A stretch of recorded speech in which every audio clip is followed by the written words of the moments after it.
Hello everybody, Gisele Grenier here. In this video we're going to continue on with our little travel safari journal. And in this particular lesson I'm going to do something called blackout poetry. And for this one here, it's not really blackout poetry. I'm going to take the concepts of doing blackout poetry, but I'm just going to be focusing on the words for the theme. Oh, before I forget. So I want to thank one of my fans called Sue. Thank you, Sue, for reaching out. She gave me permission to post this comment and say her name. No, I didn't get my hairstyle at the hairdresser. No, I'm not using any heat tools. This is my naturally curly hair. But yeah, it is violet, but it's naturally curly hair. In this weather that we're in, with this humidity, my hair just goes, it gets, and I'm not going to fight it. I'm just going to leave it. And I remember when I was growing up, I was constantly, when I was getting my hair done and whatever, is flatten it. Now, just have at it. Just let Mother Nature take care of it. Okay, so just wanted to get that out there. All right, on the table. So I've got my little journal that I'm working with. The theme for this particular spread, this particular page, is called feather. So what I did is I ripped out the dictionary page, cut it out, feather, and I kind of went a little too far. But then I highlighted some areas, feather and feather. There's a picture here. And so we're going to work with that. And Cheryl, I'm using one of Cheryl's little cutouts that she sent to me, these little birds. So I'm going to use that. The paints, first of all, Decor mediums. I'm using white gesso, matte medium, and then ultra matte varnish. So prep, medium, and finish. And then for the paints, I'm using quinacridone burnt orange. This is the Decor Media Fluid Acrylics for finishing the edges, which is optional. And then for the actual painting of the pieces, titanium white, phthalo green blue, phthalo blue, and burnt umber. And this is going to require a little bit of prep. Now this one here is going to take the longest to dry, so I'm going to work with this one here. So blackout poetry is the idea of only focusing on certain words in printed text, and you black everything out. But for this one here, I'm doing the blackout poetry technique, but I'm not picking out the words other than here. But in the community, I've got a class in there, an introduction to blackout poetry, which was a live class, so there's a replay. And there's also a formal class, which I go through the whole piece of a canvas art, so you can check that out. So what I'm going to do is I'm going to take burnt umber and a little bit of phthalo blue and phthalo green. And what I'm doing is I'm making a chromatic black that is semi-transparent. You can use ultramarine blue and burnt sienna if you want. I'm going to take a little bit of water. Okay, so that's a really nice color. So what I'm doing is keeping it within the same color family, because the background of this, I'm going to paint it the same as this. Now what I'm doing is painting around the areas. Let me get a baby wipe, because I do want to keep this more semi-transparent. I don't want to keep it, too opaque. Take a bit more water. So knowing that with how opaque that is, I would next time with the mix, and I'm doing these live, I'm not prepping anything ahead of time, I would have probably chosen transparent red iron oxide. Make that a little bit more blue. More water. That's better. That's nice right there. And that I'm not too worried about, because that's where the collage of the birds are going to go. So I'm just basically painting outside of the area that I highlighted.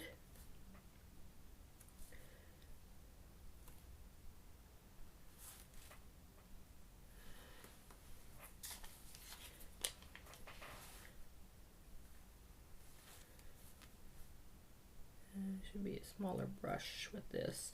So I outlined and left a feather.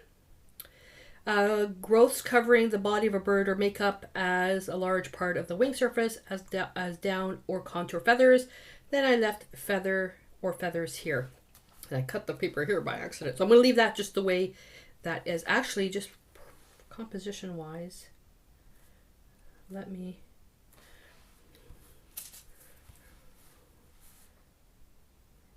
re-outline that. Okay, there we go. And let's just outline that, just so it makes a bit more sense.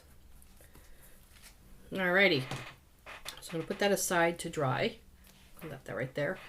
Oh, Joey can fix my chair. I have been bugging him now for a month to fix my chair. You know when he's gonna fix it?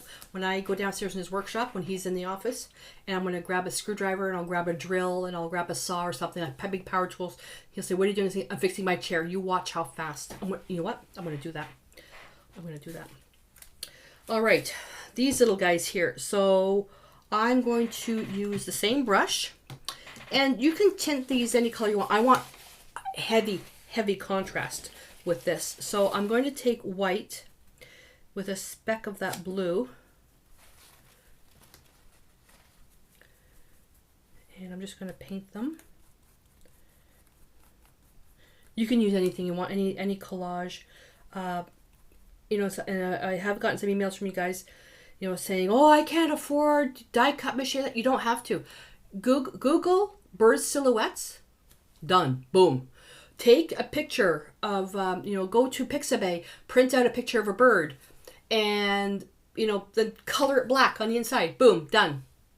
You know, cut it out, paint it white. Boom, done. You don't have to have, you know, expensive equipment to get some nice collage materials. Okay, then I'm going to take a little bit of burnt umber, and I'll just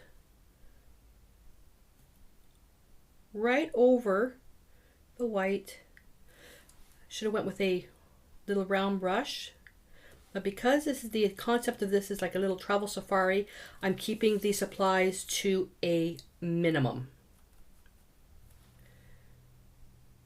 The first video that I did, which will be linked below, which is longer because it explains everything, I was not even intending on using any brushes. I ended up having to. There we go. So let's pop you over there. And you're not quite dry. Let's pop you over there. And this.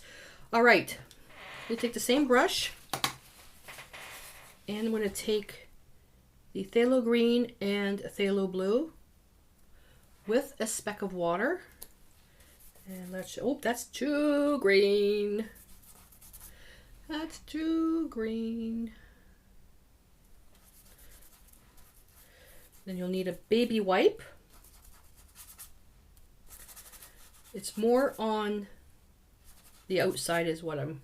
Actually, no, you know what? Don't even worry about a baby wipe. You'll see why. You know what I forgot to do? I forgot to gesso the paper. I was wondering why it was... Do you know what? That's kind of nice, but it's not going to show. So, okay, so if... so, going back, gesso your paper first. I completely forgot. You can see where the gesso is there. Oops, we don't need to gesso. But you really should gesso your paper first, because now what's going to happen is, depending on how much paint, because I don't know what you guys are using, the paint will likely go through, and this is damp a little bit over here, so the paint will go through the paper. So I'm going to have to make sure that I really gesso this part here. As well, because this watercolor paper is beige, why it's beige, I don't know.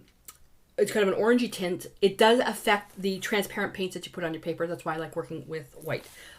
If I wanted to, I could just put gesso on top of that and then repaint the background. I'm not going to worry about it because of the time factor. Now, dry bristle brush. And I'm going to stipple into some titanium white. I'm not working on a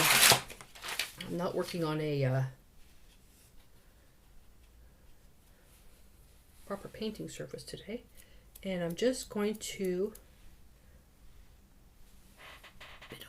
bit of dirty water. And I'm just going to splatter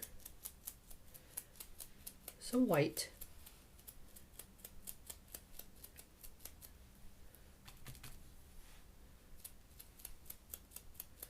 I like using the bristle brushes for this. I'm more concerned about the outside. I don't care about the middle or the inside. Put that over there. I take that palette paper and fold it, knowing not to use it. Now you can let this air dry, or you can dry it with a heat gun, which is what I'm going to do. I'm going to take some matte medium and my dictionary paper. I'm going to collage that there. Same brush again. Now, anytime you use phthalo, the phthalo colors, they tend to stain your brushes. Don't worry about it; it doesn't affect anything.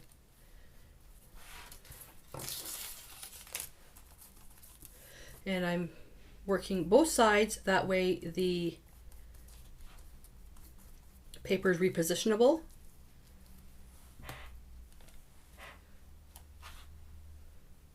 Put that there. Flatten that out. And depending on what you're using, you may get some wrinkles.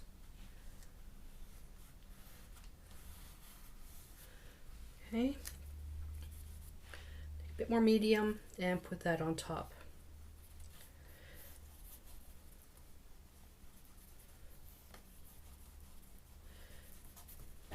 Now while we're here, I'm going to take this little guy here, put a bit more medium here.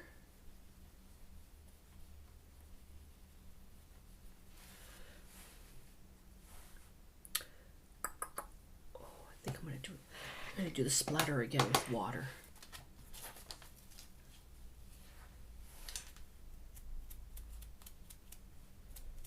The matte medium is going to be really, really subtle.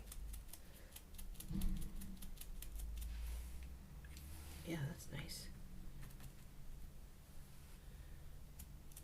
You know what's nice when doing this is if you're using some type of a pearlescent paint, which is really nice. Okay, now I'm going to take matte medium over this. Okay, note to self, don't wear long sleeve shirts while painting. I should know better. Right there.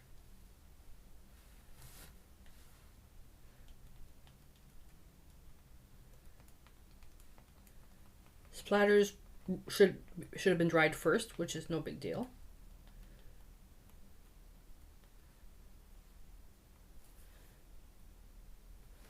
So now what I'm going to do is I want to let this dry because I want to put a layer of matte medium on top of this to protect it. And if you don't want to, if you want to use varnish, make sure you do put the matte medium on that just to make sure things don't move. And then what I'm going to do after this, I also want to finish off the edges like I did here with the quinacridone burnt orange. And I'm going to take, what am I going to take? I'm going to take a white gel pen and I'm going to do a quick sketch. So I've got a white gel pen and I'm just going to do a light sketch, and there isn't a gel pen fine enough for me to draw a feather.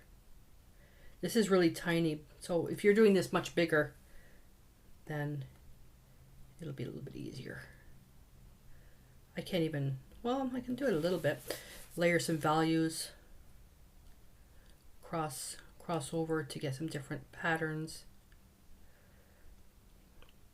The key is to do one layer, then go back over it again, go back over it again, go back over it again. That's that. And I also decided to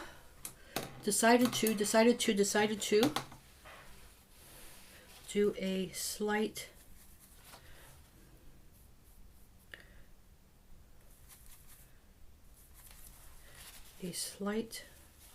tint on this. I don't like how it's so white.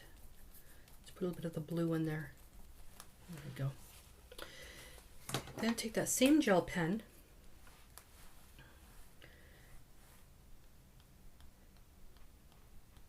you can use a toothpick for this as well. Now, the experiment that I'm going to try, I don't know if it'll work. is varnishing over this gel pen. I don't recall ever using this particular varnish. I've used Duraclear, which has been fine. There we go. And I'm also going to just re-outline with some sketchy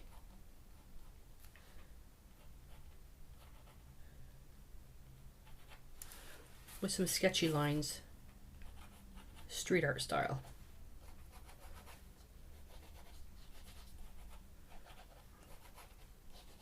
Like that. All right. Okay, I'm going to dry this. And I'm going to take my ultra matte varnish. Ideally, what you want to do is you want to shake it, then let it sit for about a half an hour for all the bubbles to dissipate. What I like to do is when using a damp brush for this, take the varnish and just go onto another piece of paper. Okay, oh no, it's not permanent. No, it's dissolving the gel pen. Okay, so now I know. So I'm likely gonna just switch to the Duraclear. Okay, so I'm just gonna leave that. Easy peasy. So this makes a nice reworkable varnish. Can you make this as a ground or a fixative? Yeah, you can. That's why it's reworkable. Okay, so you can use this 50-50 with water to make a fixative in a spray bottle. It just doesn't like the gel pen. Which is fine because I don't use this very often. And let's go back, add more little sky dots.